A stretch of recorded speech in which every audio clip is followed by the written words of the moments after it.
მოგესალმებით კოლეგებო, მივესალმები საქართველოს მოსახლეობას. დღეს მინდა ვისაუბრო ქვეყნისთვის უმნიშვნელოვანეს მიმართულებაზე, საჯარო სექტორზე და რა თქმა უნდა მივმართო საჯარო მოხელეებს. სწორედ თქვენ ხართ ჩვენი ქვეყნის განვითარებისა და მოქალაქეებზე ზრუნვის საქმეში გამწევი ძალა.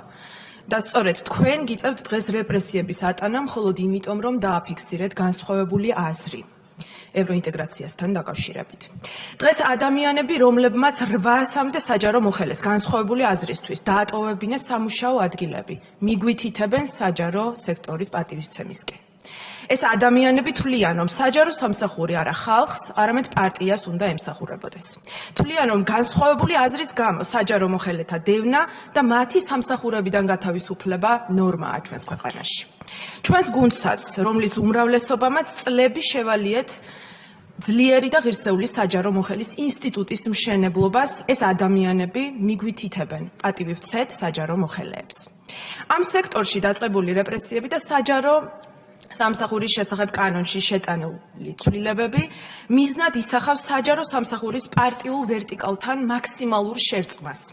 ამ ცვლილებებით დავბრუნდით 90-იანი წლების საჯარო სექტორში, სადაც საჯარო მოხელე იყო დაუცველი პოლიტიკური ნების წინაშე.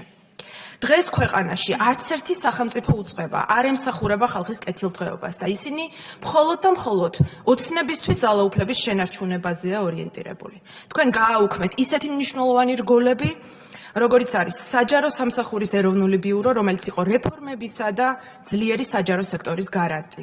პარლამენტის კვლევითი ცენტრი და ასევე ნატოსა და ევროკავშირის შესახებ საინფორმაციო ცენტრი. კიდევ ძალიან ბევრი მნიშვნელოვანი უწყება გააუქმეთ, რომელიც ფუნდამენტურ ფუნქციებს ასრულებდა და ემსახურებოდა ჩვენს ხალხს. ოცნების მიერ დაწყებული რეორგანიზაციებით ქვეყანაში 800-მდე ოჯახის წევრი დატოვეთ უმუშევარი.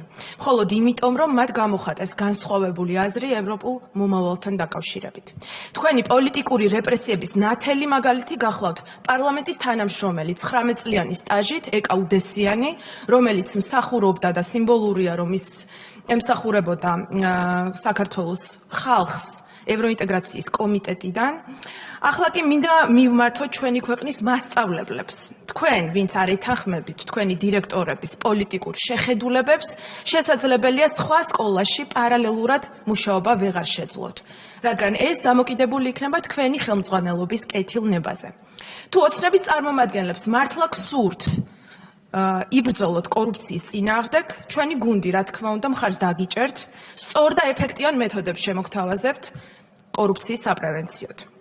ჯერჯერობით მხოლოდ იმას ვხედავთ, როგორ მალავთ ასობით მილიონი ლარის გათეთრების საქმეზე კორუფციულ კვალს და ვხედავთ, როგორ ებრძვის კალაძე კობახიძის დაჯგუფება მასწავლებლებში კორუფციას. მადლობა.